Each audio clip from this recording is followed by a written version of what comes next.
పాఠశాలలోని విద్యార్థుల కోసం ఆధార్ స్పెషల్ క్యాంపులను మంగళవారం నుంచి నిర్వహించనున్నట్లు గ్రామ వార్డు సచివాలయ శాఖ పేర్కొంది. నవంబర్లో నిర్వహించిన క్యాంపులు కొనసాగింపుగా ఈ నెల 16 నుంచి 20వ తేదీ వరకు, 22 నుంచి 24వ తేదీ వరకు క్యాంపులు నిర్వహించనున్నట్లు తెలిపారు.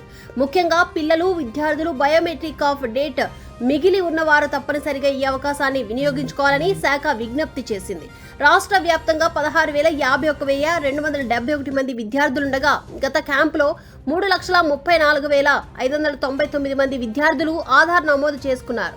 నమోదు చేసుకోవాల్సిన వారు 13,16,672 మంది ఉన్నట్లు గణాంకాలు సూచిస్తున్నాయి.